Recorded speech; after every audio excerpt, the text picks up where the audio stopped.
ইরাকের এক বিখ্যাত আলেম মালিক বিন দিনার একবার এক বিশাল মাহফিলে বক্তব্য দিতে দাঁড়ালেন।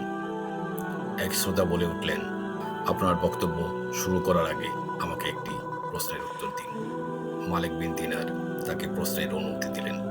বয়স্ক শ্রোতা বললেন, আজ থেকে প্রায় 10 বছর আগে আমি আপনাকে মাতাল অবস্থায় পড়ে থাকতে দেখেছি। আপনি সেই অবস্থা থেকে ফিরে এলেন কিভাবে, এবং এই অজেয় ময়দানে আপনি কিভাবে এলেন? মালিক বিন দিনার কিছুক্ষণ মাথা নিচু করে রইলেন। তারপর বললেন, ঠিক বলেছেন, আমি সেই ব্যক্তি। শুনুন তাহলে।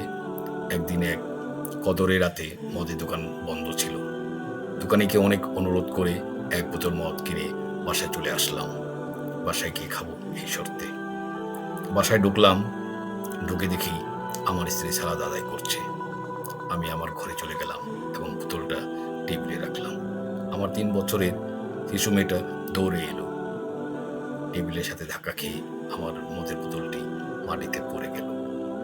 অবুঝ মেয়েটি খিলখিল করে হাসতে লাগলো। ভাঙা বোতলটি ফেলে দিয়ে আমি ঘুমোতে গেলাম। সে রাতে আর মদ খাওয়া হলো না। পরের বছর আবার লাইলাতুল কদর এলো। আমি আবার মদ নিয়ে বাড়ি এলাম। বোতলটা টেবিলে রাখলাম। হঠাৎ বোতলটার দিকে তাকাতেই কান্নায় বুক ফেটে গেল। 3 মাস আগে আমার শিশুকন্যাটি মারা গিয়েছে। বোতলটি বাইরে ফেলে দিয়ে ঘুমিয়ে পড়লাম।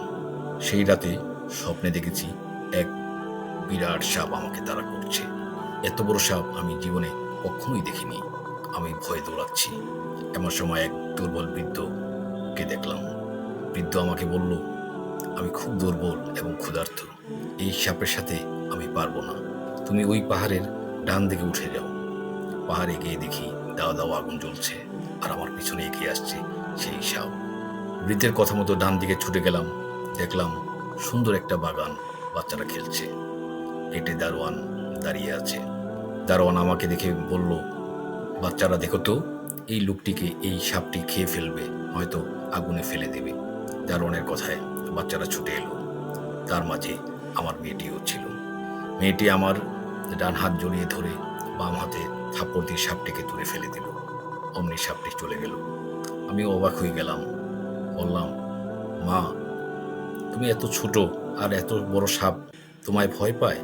মেয়ে বলল, আমি জান্নাতি মেয়ে, জাহান্নামের সাপ আমায় ভয় পায়। আব্বা, এই সাপটিকে তুমি চিনতে পারছো? আমি বললাম, না মা।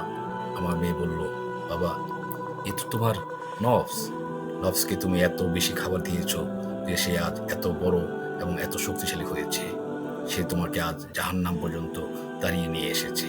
মেয়েকে বললাম, পথে এক দুর্বল বৃদ্ধ আমাকে এখানে আসার পথ বলে দিয়েছে। সে কি? মেয়ে বলল, তাকেও চিনলে না? সে তোমার আত্মা, সে তোমার রোগ। তাকে তো কোনোদিনও খেতে দাওনি তুমি। সে না খেয়ে এতই দুর্বল হয়ে পড়েছে যে কোনো রকম বেঁচে আছে। সেদিন থেকে আমি আমার রুহকে খাবার দিয়ে যাচ্ছি, আর নফসের খাবার একেবারেই বন্ধ করে দিয়েছি। চোখ বন্ধ করলেই সেই ভয়াল রূপটি দেখতে পাই, আর দেখি রুহকে। আহ, কত দুর্বল, হাঁটতে পারে না। ঝরঝর করে কেঁদে ফেললেন মালিক বিন দিনার। আল্লাহ আমাদের সকলকে বোঝার তৌফিক দান করুন। আমিন।